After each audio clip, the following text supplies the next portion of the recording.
Wastewater monitoring is a way to check different disease markers like COVID-19 in wastewater. So you shed COVID-19 virus in your stool, as well as like kind of the mucus or respiratory like excretions. And so you can detect those in the wastewater, similar to like when we send tests back to the lab for individual tests, but it's a much larger population. So UC Merced or Merced treatment plant serves 91,000 people. So you're getting a sample that tells you how much is being shed by the entire community. When you take a shower or you flush the toilet, you're making wastewater. And so wastewater monitoring is the detection of viral load of a disease in that wastewater. And so we're able to monitor different viruses, specifically SARS-CoV-2, which is a respiratory virus. And that's what the main virus that we monitor here in our lab. We just take a sample at the beginning of the treatment train. So at Merced, we take it at the like a settling tank where a lot of your wastewater is made of solids and liquids, and the virus likes to adhere to the solids. So they basically open a tap and take a sample, and then that's picked up by a courier and sent to a lab that's in the Bay Area. We lead the plants where we onboarded the plants for Merced and Stanislaus County. And we contribute to quality control of the data, or review of the data, and communicating the data to our public health partners, public health departments, city officials, also UC Merced administrators.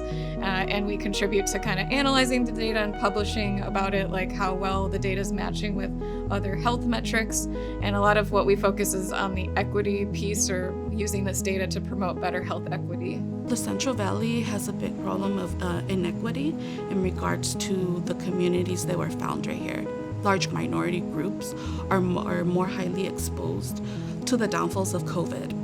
So we wanted to get that out there so they could start seeing the inequities that we have within the community, and the fact that we can use wastewater to help resource that for here is a major factor.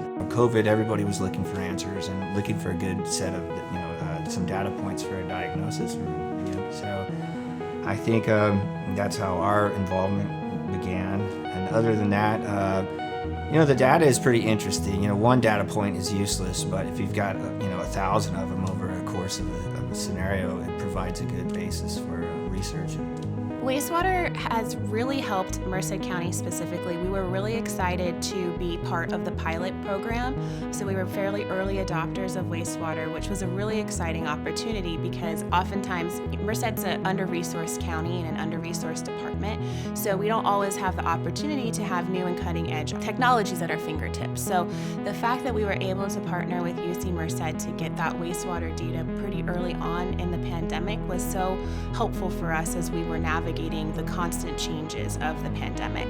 I think there's a big future for wastewater management. Probably at some point it could be very useful, for example, like for a nursing home, to be able to monitor bacteria that are resistant to antibiotic within their facility. Then they could isolate and contain from spreading, keeping those people from being discharged to another facility so that it's not spread.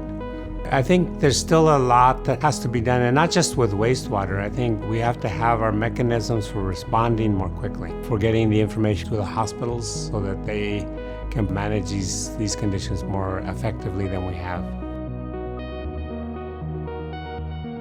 HCVT together, so it has like all the information about like SARS-CoV-2 or COVID-19, and then we've added flu and respiratory syncytial virus, mpox, and these other targets, and it has kind of graphs or trends over time. You can really dig into the data if you want to look at the prior surges, like the first Omicron peak, and like how our data is relative to that.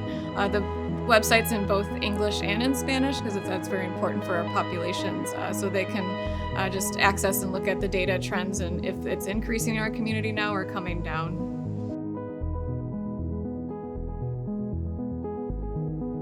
So we really need to focus on providing this resource to underserved communities within like the Central Valley, as well as like low and middle income countries. And hopefully we can use this network we set up for preventing future pandemics.